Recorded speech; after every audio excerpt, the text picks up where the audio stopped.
오늘 하나님께서 우리에게 주시는 말씀은 마가복음 15장 15절부터 25절까지의 말씀입니다. 신약 83면에 있습니다. 마가복음 15장 15절부터 25절까지의 말씀을 저와 여러분이 교독하고 마지막 절은 합독하도록 하겠습니다. 빌라도가 무리에게 만족을 주고자 하여 바라바는 놓아주고 예수는 채찍질하고 십자가에 못 박히게 넘겨주니라.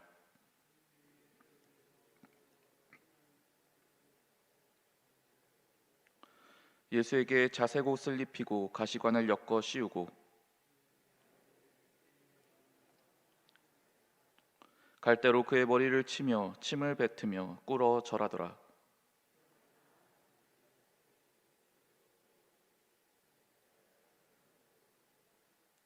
마침 알렉산더와 루포의 아버지인 구레네 사람 시몬이 시골로부터 와서 지나가는데 그들이 그를 억지로 같이 가게 하여 예수의 십자가를 지우고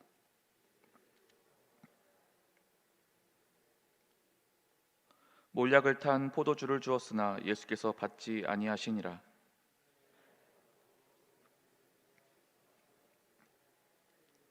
함께 읽겠습니다. 때가 제3시가 되어 십자가에 못 박으니라. 아멘. 이 말씀은 살아계신 하나님의 말씀입니다. 예전에 어느 청년부에서 사역을 할 때 있던 일입니다. 늘 밝고 활기찬 청년의 어떤 리더였던 청년이 하나 있었는데요. 언젠가 리더 교육 시간에 나눔을 하게 되었습니다. 그 나눔을 할 때 시기가 언제였냐면 사순절 기간이었던 걸로 기억을 하는데요. 이 친구는 조원들에게 좀 밝고 긍정적인 에너지를 항상 주고자 하는 그런 마음의 열정이 가득하다고, 그래서 그것을 다른 조원들도 잘 할 수 있도록 돕는다고 그런 이야기를 하더라고요. 그래서 비록 지금이 사순절 기간이기는 해도 십자가라느니 죄라느니 이런 내용보다는 부활을 바라보면서 부활의 기쁨과 소망을 가지고 살아갈 수 있도록 그렇게 팀 모임을 이끈다고 이야기를 하더라고요. 그리고 본인 자신도 그렇게 좀 밝고 긍정적인 성향이기 때문에 이렇게 가르치는 게 훨씬 마음이 편하다는 그런 이야기를 제가 들으면서 좀 당황했던 기억이 납니다. 그래서 그때 제가 부활의 영광과 기쁨은 분명 기독교의 가장 핵심이면 틀림없지만, 그러나 십자가 없이는 부활도 없다는 것을 강조하면서 이야기해 주셨던 기억이 나고 있습니다. 예수 그리스도께서 고난을 받으시고 십자가에 죽으신 그 은혜를 깊이 알면 알수록 우리는 결과적으로 보다 더 한 차원 깊은 부활의 은혜를 맛볼 수 있게 되는데요. 이러한 차원에서 오늘 나누게 될 하이델베르크 교리문답 37번에서 39번의 주제인 그리스도의 고난은 오히려 부활의 기쁨을 누리는 이 기쁨의 50일 가운데 있는 우리에게 더 큰 의미가 있다고 생각합니다. 이 시간을 통해 더욱 깊은 구원의 감격과 기쁨을 누리는 우리 모두가 될 수 있기를 소망합니다. 지금 진행 중인 하이델베르크 교리문답은 사도신경의 내용을 다루고 있습니다. 오늘 해당되는 37번에서 39번 내용도 사도신경의 내용을 다루고 있는데, 본디오 빌라도에게 고난을 받아 십자가에 못 박혀 죽으시고에 해당되는 부분이 바로 오늘 내용입니다. 그래서 교리 번호보다 요 사도신경의 흐름을 한번 찾아서 같이 살펴보려고 합니다. 그래서 제가 먼저 38번 질문을 한번 읽고 그리고 단문은 다 같이 읽도록 하겠습니다. 38번 질문 보여주시기 바랍니다. 그분은 왜 재판장 본디오 빌라도 아래에서 고난을 받으셨습니까? 그리스도는 죄가 없지만 세상의 재판장에게 정죄를 받으셨으며 이로써 우리에게 임할 하나님의 준엄한 심판에서 우리를 구원하셨습니다. 앞에 질문을 잠깐만 다시 한번 보여주시면 감사하겠습니다. 38번 질문을 살펴보시면 여기에 우리가 암송하는 사도신경과 비교할 때 표현이 살짝 다르다는 것을 느끼실 수가 있을 건데요. 사도신경은 본디오 빌라도에게 고난을 받으셨다라고 표현하는 데 비해서 지금 우리가 본 하이델베르크 교리 질문에는 빌라도 아래에서 고난을 받으셨다라고 표현을 하고 있습니다. 이것은 번역의 문제인데요. 이 사도신경이 원래 기록된 라틴어 원문을 살펴보면 이 빌라도라는 단어 앞에 무엇무엇의 아래에라는 뜻을 가진 전치사가 붙어 있습니다. 즉, 이 사도신경 원문의 내용을 뜻을 살펴보면 예수님은 빌라도의 통치 아래에서 고난을 받으셨다라는 뜻입니다. 성경에 등장하는 이 빌라도가 역사적인 인물로서 실존했다는 증거는 사실 매우 최근에 발견되었습니다. 사진을 한번 보여주시면 감사하겠습니다. 사진을 보시면 화면에 보이는 곳은 이스라엘입니다. 이스라엘에서도 헤롯 왕이 만든 가이사랴라는 인조 항구 도시인데요. 유대의 총독들이 주로 이곳에서 머물렀다고 전해집니다. 그런데 이곳에서 1961년 이탈리아의 고고학자들에 의해 독특한 비석이 발견되었습니다. 지금 보시는 가운데 있는 비석인데요. 물론 저거는 모조품이고 진짜는 박물관에 보관되어 있다고 합니다. 네, 이 비석이 연대를 측정해 보니까 주후 1세기경, 그러니 예수님이 계실 당시 즈음으로 추측이 되는데, 지금 여기 보면은 잘은 안 보이시겠지만 네 줄이 기록이 되어 있습니다. 그런데 이 네 줄에서 두 번째 줄에 보면은 폰티우스 필라투스라는 이름이 기록되어 있고, 그 다음 줄에는 유대 장관이라는 말이 들어가 있습니다. 그래서 이 비석을 통해서 빌라도가 아마 실존 인물이었을 것이다 라고 추측을 하게 되었습니다. 그러나 빌라도가 역사적 실존 인물이라는 것보다도 사도신경에 등장하는 더 중요한 의미가 있는데, 그것은 그가 당시 최고 재판장이었다라는 사실입니다. 유대의 권력자들은 예수님을 미워해서 죽이려고 했습니다만, 그러나 사람을 죽일 수 있는 권한이 그들에게는 없었고, 당시 유대의 총독으로 온 빌라도에게만 그 권한이 있었습니다. 그래서 그들은 할 수 없이 예수님을 빌라도에게 넘겨줍니다. 빌라도는 예수님을 인계받은 후 2번이나 조사를 합니다. 그러나 아무 죄도 예수님에게서 찾을 수가 없었습니다. 그래서 빌라도는 무려 3번이나 걸쳐서 사람들 앞에서 예수님이 무죄하다라고 선언합니다. 그러나 무리들의 위협을 너무나 두려워한 나머지 결국 그는 예수님께 십자가형을 언도합니다. 즉, 완전히 무죄였던 예수님의 고난과 죽음은 예수님 자신의 죄로 인한 것이 아니라는 게 명백하게 드러나게 됩니다. 이처럼 예수님은 전혀 죄가 없으셨지만, 그러나 세상의 재판장 앞에 서셔서 세상의 재판관에게 정죄 받으셔야만 했습니다.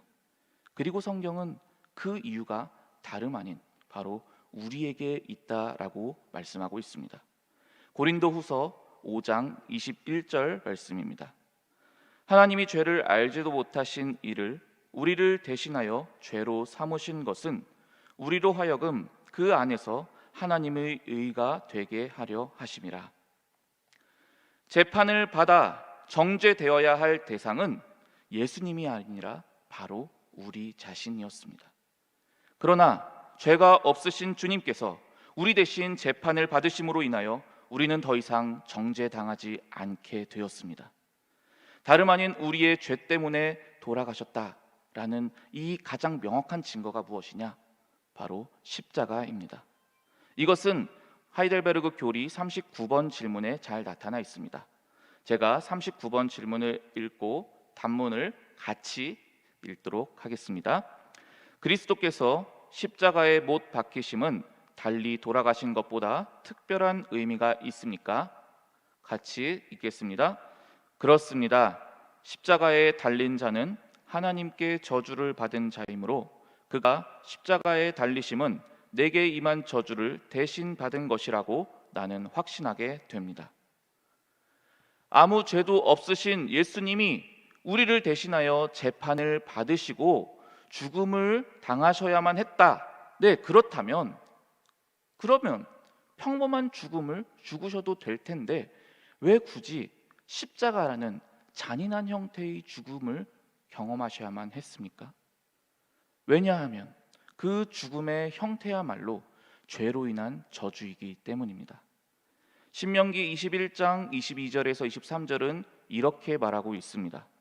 사람이 만일 죽을 죄를 범함으로 내가 그를 죽여 나무 위에 달거든 그 시체를 나무 위에 밤새도록 두지 말고 그날에 장사하여 내 하나님 여호와께서 내게 기업으로 주시는 땅을 더럽히지 말라. 나무에 달린 자는 하나님께 저주를 받았음이니라. 이 율법의 말씀이 있기 때문에 나무에 달려 죽는 죽음의 형태를 보면 그 누구라도 저 사람은 하나님의 저주를 받았구나, 그 저주로 인해서 저렇게 비참하게 죽었구나 라고 분명하게 다 알게 되었습니다. 그래서 예수님 당시의 유대인들도, 아니 오늘날까지도 대부분의 유대인들은 예수님을 구원자로 인정하지 않습니다. 왜냐하면 나무에 달려 죽었기 때문에 하나님께 저주받은 자라는 명확한 증거가 되니까요. 그래서 어떻게 하나님께 저주를 받은 자가 우리의 구원자, 우리의 메시아가 될 수 있는가라고 생각하기 때문입니다. 그러나 우리는 그 저주받은 죽음이 다름 아닌 나의 죄 때문임을 잘 알고 있습니다.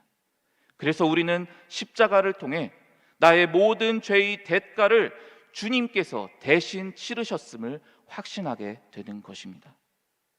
그런데 우리가 방금 살펴보았던 38번과 39번 질문에 대한 내용에서 실은 반복적으로 드러나지는 아주 중요한 개념이 있습니다.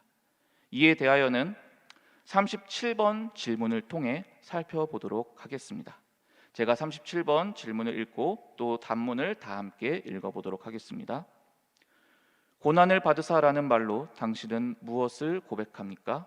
함께 읽겠습니다. 그리스도는 이 세상에 사셨던 모든 기간에, 특히 생의 마지막 시기에 모든 인류의 죄에 대한 하나님의 진노를 자신의 몸과 영혼에 짊어지셨습니다. 그분은 유일한 화목제물로 고난을 당함으로써 우리의 몸과 영혼을 영원한 저주로부터 구원하셨고, 우리를 위해 하나님의 은혜와 의와 영원한 생명을 얻으셨습니다. 예수님의 고난의 핵심은 우리의 죄에 대한 하나님의 진노를 예수님이 대신 감당하시고 우리를 구원하셨다는 데에 있습니다. 로마서 3장 24절은 이렇게 이야기하고 있습니다. 그리스도 예수 안에 있는 속량으로 말미암아 하나님의 은혜로 값없이 의롭다 하심을 얻은 자 되었느니라. 여기에는 두 가지 중요한 주제가 있는데 바로 속량이라는 주제와 칭의라는 주제입니다. 먼저 속량이라는 단어는 당시 로마 시대의 노예 시장에서 주로 사용하던 단어입니다. 이 로마라는 거대한 제국을 운영하기 위해서는 반드시 대규모의 노동력이 필요했습니다. 그래서 로마는 수많은 사람들을 노예로 삼았고 자연스럽게 이 노예들을 매매하는 노예 시장이 당시에 매우 활성화되어 있었습니다. 그 당시의 노예는 인간이 아니라 물건 혹은 가축으로서 취급되었습니다. 그래서 인간으로서 살아가는 게 아니라 그 해당되는 주인의 재산으로서 살게 되었습니다. 당연히 노예에게는 인권이라는 것은 전혀 존재하지도 않았고 전적으로 주인의 손에 그 노예의 운명이 달려 있었습니다. 그래서 혹여라도 그 주인을 피해 도망이라도 가게 되었다가 다시 붙잡히게 되는 날에는 고문을 당하든지 아니면 신체의 일부를 절단당하든지 심지어는 죽는 일까지도 자주 발생했다고 합니다. 이러한 노예들을 사고 팔기 위한 노예 시장에는 다양한 사람들이 노예로서 전시되어 있었습니다.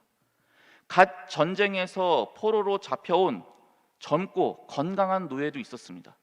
또는 아주 어린 아이도 있었고, 또는 나이가 들고 몸이 성취하는 노예도 있었고, 심지어는 도망을 쳤다가 다시 붙잡혀서 얼굴 등에 낙인이 찍혀진 채 그 노예 시장에 나온 그런 노예들도 있었습니다. 그들은 사람들이 그 노예 자신들의 몸 상태를 정확하게 알기 위해서 온몸이 발가벗겨진 채 사슬에 매여서 전시됩니다. 그리고 그들의 목에는 그들 자신의 값을 매긴 가격표가 걸려 있습니다. 그리고 이것이 바로 저와 여러분의 운명이었습니다. 그것도 몇 번이나 하나님을 반역했던 탈주했던 노예로서 낙인 찍힌 채 수치와 조롱거리로서 시장에 전시되던 그런 모습이었습니다. 그런데 그런 우리에게 예수님이 다가오십니다.